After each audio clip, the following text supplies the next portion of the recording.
မြတ်စွာဘုရားလက်ထက်ကဘိက္ခုနီမလေးတယောက်ရဲ့ဘဝကိုကြည့်ကြည့်အောင်ကိုဘဝတော့ကိုမသိနိုင်ကြသေးဘူးအေးဘိက္ခုနီမလေးရဲ့ဘဝကိုကြည့်မယ်ဆိုရင်သူ့ဘဝဇာလန်းလေးကဘယ်လိုစလိုက်တာတော့လို့ဆိုသူဟာတန်တရားအစမထင်တန်တရားတစ်ခွင်ကစပြီးတော့သူဟာတတ္တဝါတူအနေနဲ့ကမ္ဘာမှာလောကမှာပေါ်ထွန်းလာတာပဲသို့တော့သူ့ဘဝကိုစပြီးတော့သိရှိရတဲ့အချိန်ဟာအနေအထားတစ်ခုဟာအမတမတုံ့နှုတ်เสียကောင်းတယ်ပေါ့မြတ်စွာဘုရားသခင်ကိုရောမြတ်ကရာဇဂိုမြို့မှာဝေလူဝင်ကျောင်းတော်ကြီးမှာသတင်းသုံးတယ်။အဲဒီပိုင်းမှာထုံးစံအတိုင်းရာဇဂိုမြို့ရဲဆွမ်းခံကြွတယ်။မြို့ရဲရွာရဲသွားလို့ရှိရင်ဝက်တိကျက်တိတွက်မှာပေါ့။ဒါကတော့နော်။အဲ့ဒီမှာဆွမ်းခံကြွတဲ့အခါမှာဆွမ်းခံလမ်းမှာဝက်မတကောင်ကိုဘုရားရှိခိုးဖြတ်သွားတာကိုမြတ်စွာဘုရားမြင်လိုက်တယ်။အဲ့ဒီဝက်မကိုကြည့်ပြီးတော့ဝက်မမြင်လိုက်တာနဲ့မြတ်စွာဘုရားကသူသိတာမဟုတ်ဘူးဒီဝက်မလေးကိုကြည့်လိုက်တာကြည့်လိုက်ပြီးတဲ့အခါကျတော့ပုပ္ပေနိဝါဒနုတ္တိအဘိညာဉ်ဖျားဆိုတာကိုသိခြင်းချက်ချင်းဝင်စားလို့ရတယ်စွမ်းရည်တတိကအမတန်ထက်တယ်ဝက်မကိုမြင်လိုက်တာနဲ့တပြိုင်နက်ဒီဝက်မကဘယ်ကလာတာတော့လို့ဆိုတာကောက်ကြည့်တယ်ချက်ချင်းကြည့်လိုက်တဲ့အခါကျတော့မြတ်စွာဘုရားရဲ့အသိဉာဏ်ထဲမှာအမတန်မှထူးခြားတဲ့သူ့ရဲ့ဘဝဖြစ်စဉ်တွေဟာတတိတန်းကြီးပေါ်လာတယ်။ဒါကြောင့်မို့လို့ဝက်မလေးကိုမြင်လိုက်တဲ့အခါမှာမြတ်စွာဘုရားကပြုံးမိသူ့ရဲ့ဘဝဖြစ်စဉ်တွေကိုကြည့်လိုက်တော့ပြုံးတာဘဝဆိုတာတခုနဲ့တခုမတူဘူးထူးထူးခြားခြားဘဝတွေဟာအမတန်မှကြောက်စရာလည်းကောင်းတယ်စိတ်ပြည့်စရာလည်းကောင်းတယ်အဲ့ဒီဝက်မလေးဘဝဝက်မကိုမြင်ပြီးတော့မြတ်စွာဘုရားကပြုံးလိုက်တော့ရှင်အာနန္ဒာကမေးတယ်ရှင်ဘုရားဘာကြောင့်ပြုံးတာတော့ဘုရားလို့ဆိုတော့ဒီနေရာမှာမြတ်စွာဘုရားကပြုံးတာဆိုတာဘုရားကရှေ့ကသွားနေတာရှင်အာနန္ဒာကနောက်ကလိုက်တာဘုရားပြုံးတာဘယ်လိုသိတုံးလို့စဉ်းစားမိကြလိမ့်မယ်မြတ်စွာဘုရားဆိုတာအမှန်တမ်းပြုံးခဲ့တယ်ပြုံးလိုက်ပြီဆိုလို့ရှိရင်လေမြတ်စွာဘုရားရဲ့သွားတော်တွေဆွဲတော်တွေဆိုတာဒါမှဖွေးစွတ်နေဖြူဖွေးတာပြုတ်လိုက်လို့သွားပြားလေးပေါ်လိုက်တာနဲ့တပြိုင်တည်းဝင်းငနဲ့လက်ခနဲ့ဖြစ်သွားတာနော်ဝင်းငနဲ့လက်ခနဲ့ဖြစ်သွားနောက်ကလိုက်တဲ့ရှင်အနန္ဒာကအဲ့ဒီဝင်းငနဲ့လက်ခနဲ့ဖြစ်သွားတာမြင်လိုက်လို့မြတ်စွာဘုရားပြုံးတယ်ဆိုတာသိလိုက်တယ်ရှင်ဘုရားဘာကြောင့်ပြုံးတာတော့လို့ဆိုတော့အာနန္ဒာဝက်မလေးမြင်လိုက်လားလို့ဆိုမြင်လိုက်ပါလေဗျာအေးအဲ့ဒီဝက်မဟာတဲ့ကကုတန္တမြတ်စွာဘုရားလက်ထက်အခါကာလတုန်းကသူဟာကြက်မလေးတစ်ကောင်ဖြစ်ခဲ့တယ်ဝတ္တုကြက်တို့နီးတယ်နော်ဟင်အိုနာမှာတော်နီးတဲ့အကောင်လေးအဲ့တော့သူဟာကြက်မလေးဖြစ်တဲ့အချိန်မှာယဟန်တော်တွေဆွမ်းစားတဲ့ဇယအနီးပေါ့ဆွမ်းစားတယ်ဆိုတဲ့နေရာမှာအခုခေတ်နဲ့တွက်လို့တော့မရဘူးရဟန်းတော်တွေကတောရအကြောင်းမှာသတင်းသုံးကြတာဆိုတော့မြို့ထဲမှာဆုံးခံ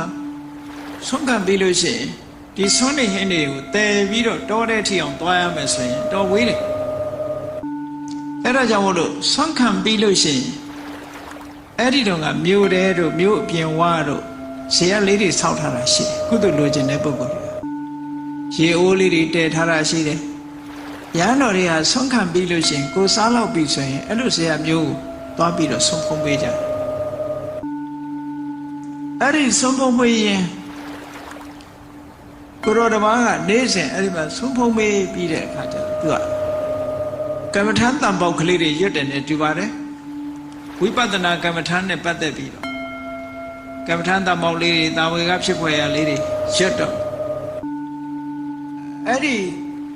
ဆွမ်းစားတဲ့ဇေယျနားမှာကျက်စားနေတဲ့ကျက်မတကောင်ကယဟန်ရွတ်တဲ့အတန်လေးကိုသူကြားတယ်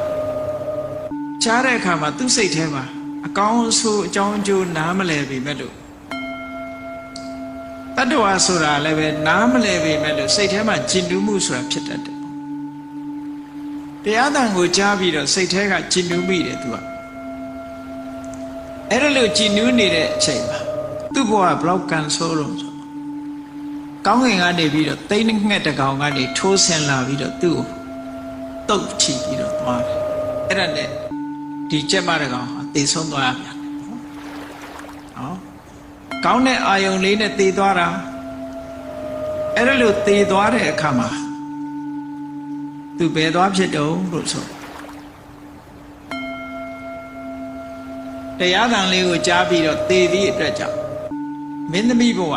လူဘဝရောက်သွားပြီးတော့ဥပ္ပရိဆိုတဲ့မင်းသမီးလေးသွားဖြစ်တယ်အဲ့ဒီမင်းသမီးဘဝမှာသူကတံဝေကတွေရပြီးတော့ပြပိုက်မှာပေါ့ဝတ်ပြီးတဲ့အခါမှာသူအိမ်သာတက်ရင်ကနေပြီးတော့ရှေးတုန်းကအိမ်သာခုခေတ်ကလူတွေတော့ toilet ဆိုရေခံထားတော့ဘာမှမမြင်အောင်ဘုံဘုံတို့ငယ်တော့ကတော့အဲ့ဒီလိုအိမ်သာတွေတက်ခဲ့ရဘူးလေပေါ့အဲ့လိုအိမ်သာမျိုးတွေတက်ခဲ့ရလို့ရှိရင်အိုးမစင်တုံးဘုတ်ခနဲ့ကြားသွားရင်အောက်ကလောက်တွေစားကြတာဝိုင်းပြီးတော့အဲ့ဒီမြင်ခွင်းကိုခုခေတ်လူတွေမြင်ဘူးချင်မှမြင်ဘူးပါဘုန်းကြီးတို့ငယ်ငယ်တော့ခဏခဏမြင်ရတယ်အဲ့ဒီမြင်ခွင်းကလူရဲ့မစင်တုံးကြားလိုက်လို့ရှိရင်အောက်ကကောင်တွေကရွာနဲ့အကုန်လုံးခဏလေးတွေပဲပျောက်သွားတာအဲ့ဒါဟာကြီးမားတဲ့အခွင့်အရေးကြီးတစ်ခုခုခေတ်လူတွေလက်လွတ်ဆုံးရှုံးနေကြအဲ့ဒီဥပ္ပရိဆိုတဲ့မင်းသမီးလေးဟာပြပိုင်းမှာဝတ်ပြီးတော့အိမ်သာတက်ရင်ကနေပြီးတော့မစင်တုံးကိုပိုးကောင်တွေစားတောက်တာကိုချီပြီးပုလူဝကတင်ညာလို့ဆိုတယ်အတုပကမ္မထန်တစ်ခုသူပွားရမယာဆိုရင်မှလည်းရှိတယ်လေရမယာဆိုရင်မှလူတော်ကတငယ်ချင်းထမရဲ့တူကဘယင်းရဲ့အမတ်ကြီးဖြစ်တယ်တူကတော့ဘုန်းကြီးဝတ်သွားတယ်အဲ့ဒီအမတ်ကတငယ်ချင်းဘုန်းကြီးဝတ်တဲ့ကိုရောစီရောက်တဲ့အခါကျပြောတယ်အရှင်ဘုရားလည်းတပည့်တော်လို့လူဘဝနေရင်တော့အမတ်တော်ဖြစ်မှာပဲလို့ဆိုတော့အဲ့ဒီဆရာတော်ကြီးကပြောတော့နှစ်အမတ်စီးစိမ်လောက်တော့ငါကအိမ်သာတစ်ခါတက်လောက်ရတဲ့ကုသိုလ်လောက်တန်ဖိုးမထားဘူးလို့ပြောတယ်နော်အိမ်သာတစ်ခါတက်လို့ရတဲ့ကုသိုလ်လောက်တန်ဖိုးမထားဘူးတဲ့နှစ်အမတ်စီးစိမ်လောက်ကတော့ဆိုတာအိမ်သာတစ်ခါတက်ပြီဆိုလို့ရှိရင် तू အတုပတင်ညာခန္ဓာကိုယ်ရဲ့ဒီအညစ်အကြေးတွေကိုဆင်ញင်စဉ်းစားမိတာတို့ပိုးကောင်တွေမြင်တဲ့အခါကျလို့ရှိရင်ပုလူဝကတင်ညာခန္ဓာကိုယ်ကြီးတစ်ခုလုံးဟာလည်းပဲနောက်ဆုံးကြလို့ရှိရင်တည်သွားတဲ့အခါမှာပိုးကောင်တွေစားတော့ပြီးခုလိုဖြစ်မှာပဲလို့ဆိုရဲအတုကအမှတ်တင်ညာပွားများအထောက်ဆိုလိုတာပေါ့ကမ္မထန်တစ်ခုကမ္မထန်အာယုံတစ်ခုပဲအဲ့ဒီကမ္မထာအာယုံကိုပွားများအထောက်လို့သူပထမဇန်ရသွားတယ်ကမ္မထာကျင့်စဉ်နဲ့ပထမဇန်ရရှင်စရာကောင်းတဲ့ကမ္မထာဖြစ်သည့်အတွက်ကြောင့်အတွေးမပါပဲနဲ့ဒီကမ္မထာဒီတမာရီကမရတည်နိုင်ဘူးဒါကြောင့်မို့ဝိတက်နဲ့အမြဲတမ်းရှင်တွဲနေရပထမဇန်တဲ့ပို့ပြီးတော့တက်လို့မရဘူးတဲ့ဒါကြောင့်မို့အဘိဓမ္မာသင်မှုတဲ့ပုဂ္ဂိုလ်တွေသိလိုက်ပဲအတုပကမ္မထာပွားလို့ရှိရင်ပထမဇန်ပဲရတယ်ဆိုတာဘာဖြစ်လို့လဲဆိုရင်ဝိတက်ဆိုတဲ့အတွေးလေးပါမှသူကအမတမဆက်ဆုပ်စရာကောင်းတဲ့အာယုံပေါ်မှာစိတ်ကလေးကယက်တည်နိုင်တယ်ပေါ့ပထမဇန်ရတဲ့အခါမှာတစ်သလုံးစံချမ်းသာခံစားပြီးတော့နောက်ဆုံးတည်တဲ့အခါကျတော့ဘယ်ရောက်သွားတော့ဆိုပြမပြေမှာရောက်သွားဒီချက်ဘဝကနေမင်းသမီးဘဝမှာဆံရပြီးတော့ပြမပြေဖြစ်သွားတယ်နော်ပြမပြေရောက်သွားတယ်အဲ့ဒီပြမပြေရောက်ပြီးတဲ့အခါမှာပြမပြေကတက်တန်းကုံလို့တန်တရားတဲ့သူပြန်ရောက်လာပြန်လူဘဝပြန်ရောက်လာတယ်လူဘဝပြန်ရောက်လာပြီးတော့အခုရာဇဂိုပြေလာပြီးတော့လမ်းဘေးမှာဝက်မလေးပြန်ဖြစ်နေပြန်ကြည့်လိုက်မယ်ဆိုလို့ရှိရင်သူ့ကိုစတွေးတာ ကုသန္တမြတ်စွာဘုရားလက်ထက်တုန်းကအဲ့ဒီမတိုင်ခင်ကလူပေါ့လူဘဝနေပြီးတော့ကျမဘဝကနေပြီးတော့မင်းသမီးဘဝပထမဇန်ရတဲ့အခါပြမဖြစ်ပြမသေးတဲ့အခါကျတော့တက်တန်းကုန်တဲ့အခါကျတော့ဈာထဲမှာဘဝတစ်ခုဖြစ်ပြီးတဲ့အခါမှာအခုဝမဘဝရောက်သွားအဲ့ဒါကိုကြည့်ပြီးတော့မြန်မာစကားပုံမှာပြောကြတာလေပြမပြေမှာတဝင်းဝင်းဝက်စချင်းမှာတရှုပ်ရှုပ်ဆိုပြမဖြစ်တုန်းကတော့ကိန်းကြီးခန်းကြီးနဲ့နော်တင်းတော့တင်းတယ်ဝက်ဖြစ်တော့လဲလူတကာစွန့်ထားတဲ့မစင်နေလိုက်စားနေတဲ့အဆင့်ရောက်တော့အဲ့တော့ကိုယ့်ကိုယ်ဘာမှအထင်ကြီးစရာမရှိဘူးဘဝတဏှာရှိနေလို့ရှိရင်ဒီအခြေအနေမျိုးကအလွယ်လေးရောက်တော့မှာပဲနော်အလွယ်လေးရောက်တော့မှာဘဝတဏှာမကင်းသေးတဲ့ပုဂ္ဂိုလ်တွေဟာဒီအခြေအနေမျိုးလွယ်လွယ်လေးရောက်တဲ့ဆိုတာကိုတတိထားဖို့မြတ်စွာဘုရားသခင်ကိုရောမြတ်ကတတိပေးတယ်ကိုယ်မျက်စိအောက်မှာမြင်ကွင်းတွေဟာအမျိုးမျိုးရှိကောင်းတာမြင်မြင်ဆိုးတာမြင်မြင်ကောင်းတာမြင်လို့ရှင်လဲတို့ဒီဘဝမျိုးတွေကြုံခဲ့လာနေပြီအဆိုးတွေမြင်လို့ရှင်လဲတို့ဒီဘဝမျိုးတွေရောက်ခဲ့လာနေပြီလို့အဲ့လိုသာနှလုံးသွင်းပါတဲ့နော်စက်တွေကျိုးနဲ့ခြီးပြီးတော့စုခြီးပြီးတော့မော်တော်ဆိုင်ကနောက်ကဆွဲသွားတာတို့စပိတ်နောက်ကတင်သွားတာတို့တွေ့ရင်တို့လည်းဒီလိုဆွဲခံခဲ့ရတဲ့ဘဝတွေအများကြီးပဲလို့လားအောင်းမေးပြီတော့ဝက်တွေကျုံနဲ့တုပ်ပြီးတော့ခေါ်သွားတဲ့အခါမှာအေးတို့လည်းဒီလိုဘဝမျိုးရုပ်ခိုင်းလာလေပြီလို့ဒီလိုအောင်းမေးပါတဲ့အယုံဆိုးကြီးတန်တဲ့လူတွေ့လို့ရှင်တယ်ဟောငါလည်းသူ့လိုဖြစ်ခဲ့ဘူးလားလေပြီချောမောလှပတဲ့လူတွေ့ရင်လည်းငါလည်းဒီလိုချောခဲ့တာပဲလို့အဲ့ဒါဘဝတန်တရားဆိုတာဒီလိုပဲမြတ်စွာဘုရားကတန်တရားကြီးဆိုတာညီငွေဖို့ကောင်းတယ်လို့မခံစားဘူးတာဆိုတာအမတမရှားနေပြီပေါ့သို့တော့ဘဝတဏှာဆိုတာစံငံရည်တောက်ထားလို့ပဲတောက်ပြီးရင်တောက်ချင်းရင်တောက်ပြီးရင်တောက်ချင်းရင်အငတ်မပြေဘူးပေါ့အေးဒါကြောင့်မလို့အခုဒီအမျိုးသမီးလေးရဲ့ဘဝကိုပဲကြည့်ပြမပြေမှာတဝင်းဝင်းဖြစ်ပြီးတော့ပြမကတော့တန်းပြီးတော့ဝက်မဖြစ်ဘူးဆိုတာတော့မှတ်ထားဖို့လိုအပ်တယ်ပေါ့။ဘာဖြစ်လို့လဲဆိုတော့သူကုသိုလ်ကံကမတမကြီးတယ်သမထကုသိုလ်ကံဆိုတာစွမ်းအားထက်တယ်။ဒါကြောင့်ပြမပြေကတန်းပြီးတော့တရိษံလည်းမဖြစ်ဘူးငရဲလည်းမကြဘူးအပယ်လေးဖို့မရောက်နိုင်ဘူးပေါ့။ဂျားထဲမှာလူဖြစ်စေနတ်ဖြစ်စေဘဝတစ်ခုခြားပြီးမှသာလေသူကတရိษံတို့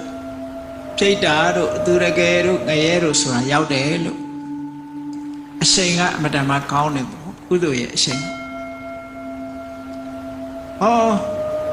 အဲ့ဒီလိုဝမ်းမလေးဖြစ်တဲ့အချိန်ကြတော့မြတ်စွာဘုရားကအာနန္ဒကြီးစံဒီဝမ်းမလေးဟာဟောဘဝတွေလှမ်းပြီးတော့ကြည့်လိုက်မယ်ဆိုရင်သူဟာဗြဟ္မပြေကရောက်ခဲ့ဘူးတဲ့အရာဖြစ်တယ်ပေါ့ရောက်ခဲ့ဘူးသူဖြစ်တယ်ဆိုပြီးတော့မြတ်စွာဘုရားခုနတရားကိုဟောတာအေးဘဝတဏှာရှိနေသေးလို့ရှင်နှိမ့်တုံမြင့်တုံတန်တရားကြီးထဲမှာဒီလိုပဲကျင့်လဲကြရမှာပဲဇမားဖြစ်လိုက်အောက်တန်းကြားလိုက်တရိษံဖြစ်လိုက်ငရဲရောက်လိုက်နဲ့တန်တရားထဲမှာစုံကြီးဆန်းကြီးအတိမကျဒီလိုပဲခံစားနေကြရမှာလို့မြတ်စွာဘုရားဒီလိုဟောတာအဲ့တော့ဒီဝက်မလေးဟာနောက်ကြတဲ့အခါသူ့ဘဝဇလန်းလေးတွေကိုနောက်ဆုံးမှသူကိုယ်တိုင်ပြန်ပြီးတော့ထုတ်ဖော်တဲ့အဆင့်ရောက်လာ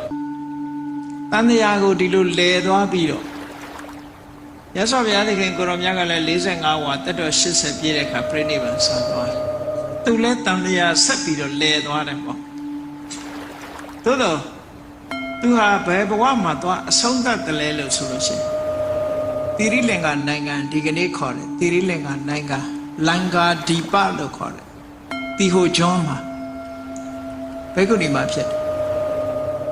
အဲ့ဒီဘေကုဏီမှာဖြစ်တဲ့အချိန်မှာသူဇလန်သူပြန်ပြောတယ် အခုမြတ်စွာဘုရားနဲ့တွေးပြီးတော့ဝက်မလေးကနေပြီးသူဘယ်ဖြစ်သွားတယ်ဆိုတာကိုပြန်ပြောတာ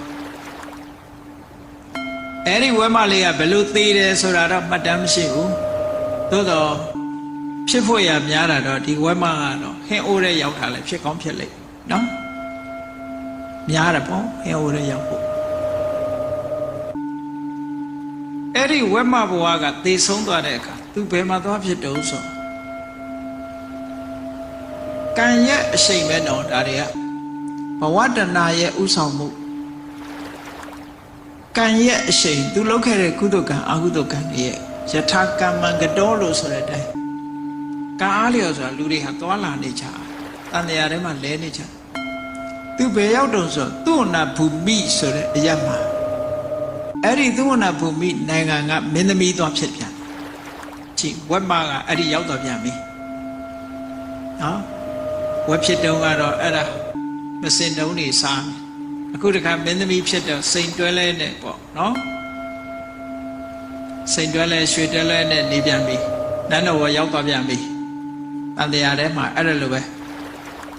သူ့နာဘုံပြီးဆိုတာဘယ်မှာလဲလို့ပြောလို့ရှိရင်ဓမ္မလူမျိုးတွေကတော့သူ့နာဘုံပြီးဆိုတာတထုံပဲလို့ဒီလိုယူဆတယ်ဒီသားတချို့ပုဂ္ဂိုလ်တွေအိန္ဒိယဒီထိုင်းတို့ဘာတော့ကလည်းသူ့အနာဘုံမိဆိုတာသူတို့နိုင်ငံအခုကြားဖို့ကြလိမ့်မယ်သူ့အနာဘုံမိဆိုရင်လေစိတ်ကြီးတည်ထားတာလေအဲ့တော့သူ့အနာဘုံမိဆိုတာဘယ်နေရာလဲလို့ location သတ်မှတ်ပြီးတော့ပြောမယ်ဆိုလို့ရှိရင်တော့အမျိုးမျိုးပြောပြီးတော့နေကြတယ်ပေါ့သို့တော်လည်းအိန္ဒိယနိုင်ငံရဲ့အရှေ့ဘက်မှာရှိတဲ့မြန်မာတို့ထိုင်းတို့ဒီနားတဝိုက်ဟာသူ့အနာဘုံပြီးဖြစ်နေဖြစ်တာတော့သေချာဘာလို့လဲဆိုတော့အိန္ဒိယနိုင်ငံဩရိတပြည်နယ်ကနေရှစ်တဲ့တဲ့ကြည့်လိုက်လို့ရှိရင်ဒီမော်လမြိုင်တို့ဘာတို့နေရာမှာတွားကြဒါကြောင့်မလို့ဘုန်းကြီးတို့ပြည်ဆိုင်ရာထေရဝါဒဘုရားသာသနာပြုတက္ကသိုလ်မှာရှင်သောနာတို့ရှင်ဥဒ္ဒရတို့သာသနာပြုရောက်တဲ့သူ့အနာဘုံပြီးဘယ်မှာလဲဆိုတာနဲ့ပတ်သက်ပြီးတော့သူတေသနာကြံပြုခိုင်းထားတာရှိတယ်ကြံပြုခိုင်းထားတယ်သူ့အနာဘုံပြီးကဒီအရှေ့တောင်အာရှကနိုင်ငံတွေထဲမှာထိုင်းကလည်းသူ့အနာဘုံပြီးဟာသူ့နယ်မြေထဲမှာရှိတယ်ပေါ့ဗမာလည်းသူ့အနာဘုံပြီးဟာတထုံပဲလို့ဆိုတာဘယ်ဟာကပို့ပြီးတော့အသိယုတ်တိရှိတယ်သမိုင်းထောက်ထားတယ်ဘယ်ဟာရှိတယ်ဆိုတာကိုအဲ့ research ဒီသူတေသနာစာအုပ်ထွက်လာရင်တော့အတိအကျသိရမှာပဲဒါအဲ့ဒီသူ့အနာဘုံမိမှာလာပြီးတော့သူကမင်းသမီးဖြစ်ပြန်တယ်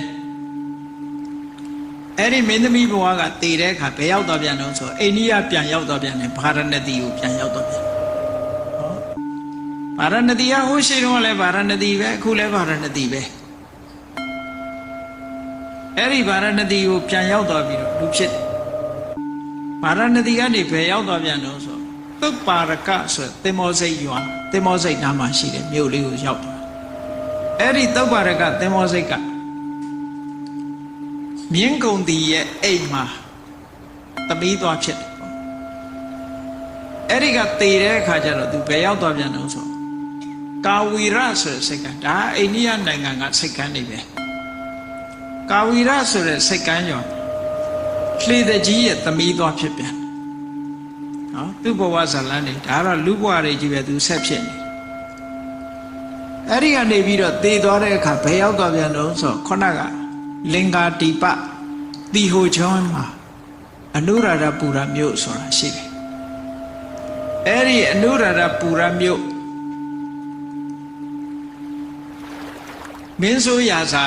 အိမ်မှာသွားပြီးတော့သမီးဖြစ်ပြန်အဲ့ဒီကတည်တဲ့အခါကျတော့တီဟိုချောင်းမှာပဲသူဆက်ဖြစ်ပြန်တယ်အနုရာဓပူရမြို့ရဲ့တောင်ထဲမှာတောင်အရပ်ဘက်မှာရှိတယ်ဘောက်ကန္တဆိုတဲ့ရွာကြီးတစ်ရွာမှာရှိတယ်အဲ့ဒီဘောက်ကန္တရွာကသူမနာဆိုတဲ့တကြွယ်တယောက်ရဲ့အိမ်မှာသွားပြီးတော့သမီးသွားဖြစ်တယ်သူ့ကိုလည်းပဲမဲသူမနာလို့ပဲခေါ်တယ်နော်ဗမာပြည်မှာမဲသူမနာဆိုတာဇာလန်းတွေထုတ်ပြီးတော့ ဆိုကြငိုကြတဲ့မေတုမနာလားတော့မသိဘူးပေါ့နော်အဲ့ဒီမှာဘောဂန္တရွာကသူမနာဆိုတဲ့သူတို့သမီးသွားဖြစ်တော့အဲ့ဒီရွာကဘောဂန္တရွာကြီးရွာရှိတဲ့အခါမှာသူ့ဖေကဘယ်ကိုပြောင်းသွားတော့ဆိုဒီကဝါပိတိုင်းနော်မဟာမုနိဆိုတဲ့ရွာပြောင်းပြီးတော့နေတယ်အဲ့မဟာမုနိရွာကိုပြောင်းပြီးတော့နေတဲ့အခါကျတော့ဒုဋ္ဌဂမဏိမင်းကြီးရဲ့အမတ်ဒုဋ္ဌဂမဏိတို့ဘာလို့ဆိုတာကတီဟိုနိုင်ငံကနာမည်ကျော်တဲ့ဒီဘုရားသာသနာကိုပြန်ပြီးတော့တီဟိုနိုင်ငံမှာစီပင်အောင်လုပ်ခဲ့တဲ့ဘုရင်ကြီးပေါ့အဲ့ဒီဒုဋ္ဌဂမဏိအမတ်ကြီးရဲ့အတိမ်ပရဆိုတဲ့အမတ်ကြီးနဲ့တွေ့ပြီးတော့အမတ်ကြီးကသူ့ကိုလက်ထပ်ယူတယ်သူမနာဆိုတဲ့တထေသမီးတကြွသမီးကိုလက်ထပ်ယူပြီးတော့သူမဟာပုံနာရွာကိုသွားပြီးတော့နေကြထိုင်ကြတယ်အမတ်ကြော်ဖြစ်သွားတယ်ပေါ့နော်အမတ်ကြီးကြော်ဖြစ်သွားပြီးတဲ့အခါမှာကောတိပပ္ပတဆိုတဲ့ဒေသမှာရှိတဲ့ကျောင်းတိုက်ကြီးတစ်ခုအခုသီယိုနိုင်ငံမှာဒီနေရာတွေကဂရိတ်ထီအောင်ရှိသေးတယ်သီယိုကျွန်းမှာအခုစာပေမှာမှတ်တမ်းတင်ထားတဲ့နေရာတွေပုရဏရာဇမဟာဝိဟာရဆိုတဲ့နေရာတွေတော်တော်များများသီဟိုကဂရိတ်ထီရှိတယ်အထက်ကရာတွေကဝတ္ထုဇတ်လန်းတွေဟာတော်တော်များများရှိတယ်ဥထေးလိုင်တို့ရေးထားတဲ့သီဟိုစံတော်ဝင်အရိယာများပုဂ္ဂိုလ်တွေတဲ့ဒီထဲမှာတော်တော်များများအထက်ကရာရဲ့မှတ်တမ်းတွေကိုရေးသွားတာရှိတယ်ပေါ့မြန်မာလူရေးထားတာတွေရှိတယ်အဲ့ဒီမှာမဟာပုံနာရွာရောက်တော့ကောတိပပ္ပတဆိုတဲ့ရွာနာကမဟာဝိဟာရဆိုတဲ့ကျောင်းတိုက်ကြီးမှာဒီဘာဖြစ်တယ်လို့ဆိုအဲ့ဒီကျောင်းတိုက်ကြီးမှာသတင်းသုံးနေထိုင်တဲ့မဟာအနုရုဒ္ဓဆိုတဲ့မထေရအဲ့ဒီရွာထဲမှာဆွမ်းခံတဲ့အခါကျတော့အဲ့ဒီအမတ်ကတော်သူ့မနာကိုတွေ့တဲ့အခါကျတော့အဲ့ဒီမထေရကြီးကလည်းအဘိညာဉ်ရတဲ့ပုဂ္ဂိုလ်ဆိုတော့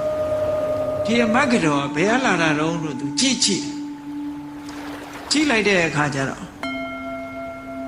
ဝတ်မဘဝထီအောင်သူကတွေ့သွားတဲ့အခါကျတော့ချီစမ်းကိုတော်တို့လည်းဝတ်မလေးကဒီလာပြီးအမတ်ကတော်ဖြစ်နေပြန်တယ်အဲ့လိုပြောလိုက်တာကိုတော်တို့ကြည်စမ်းမှာအံ့ဩစရာကောင်းလိုက်တာရာဇဂိုကဝတ်မလေးကဒီလာပြီးတော့အမတ်ကတော်ကြီးဖြစ်နေပြန်ပြီဘုန်းကြီးတို့ရဲ့ဘဝတွေလည်းပဲဒီလိုနေမှာပဲနော်ဒီလိုပဲနေမှာပဲကိုသိထင်ကြည့်လို့မရဘူးနော်ဟောကြည့်ဝတ်မကကြည်စမ်းအမတ်ကတော်ကြီးလာလုံနေပြန်ပြီနဲ့ဆိုပြီးတော့ပြောတာကိုသူကြားသွားတဲ့အခါကျတော့အဲ့ဒီကြားတဲ့စကားကိုသူစိတ်ထဲမှာထိတ်ခနဲ့ဖြစ်သွားပြီးတော့သူ့ရဲ့ဘဝဇလန်းတွေဟာပြန်ပြီးတော့မှတ်ရလာ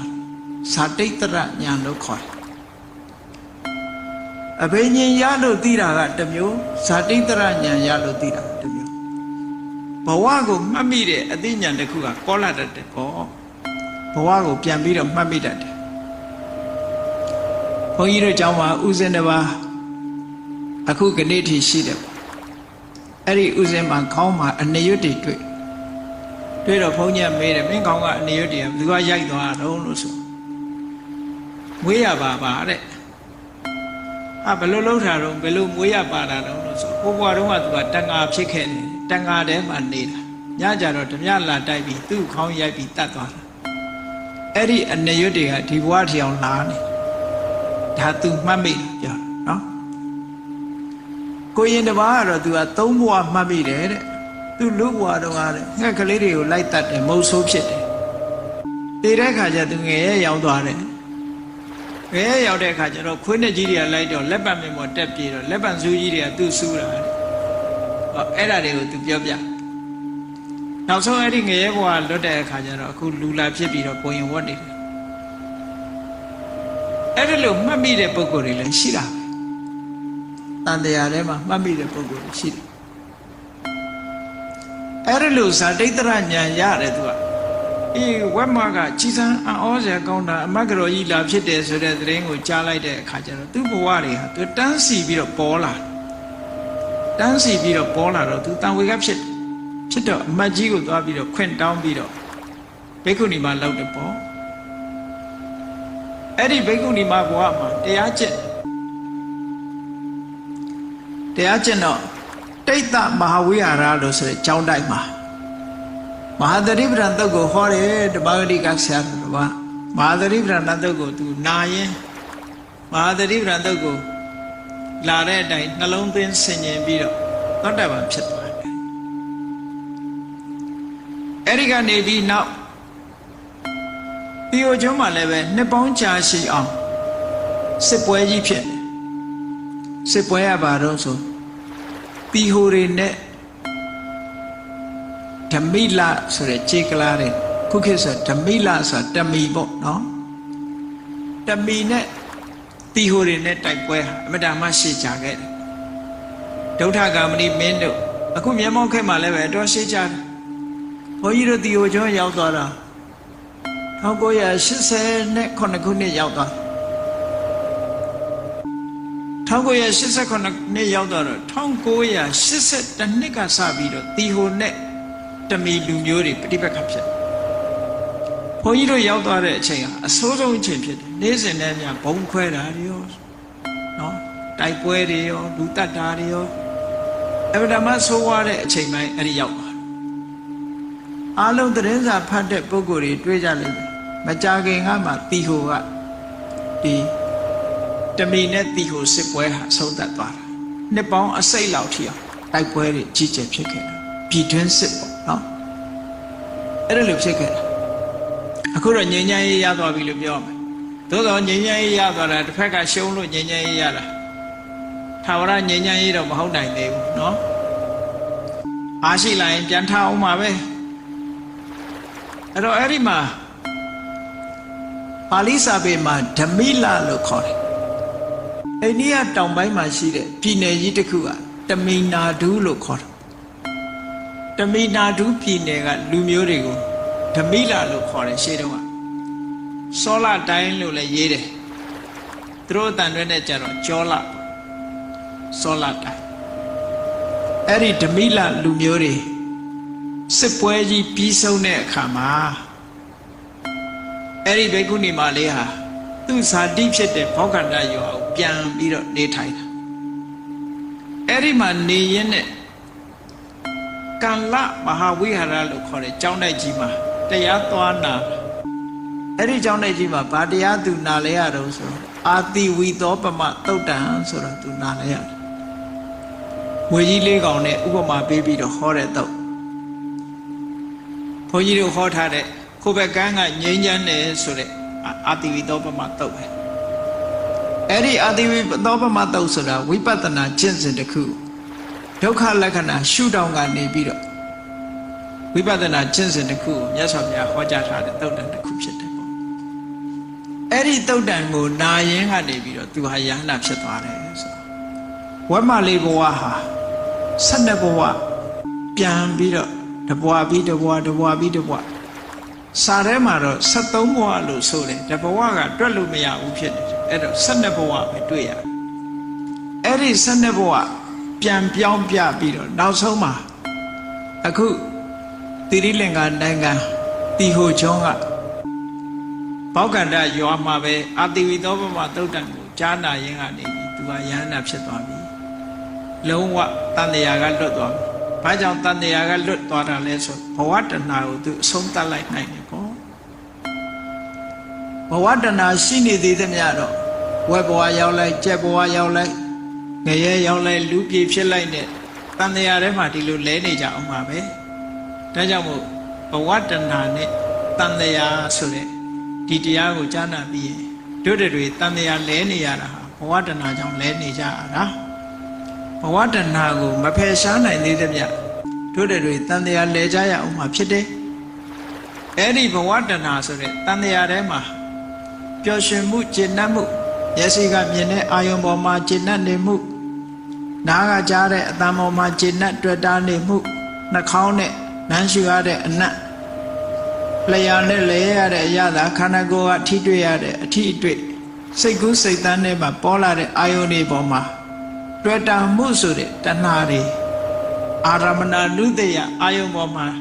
တွေ့တာရတဲ့အနုတ္တယတွေ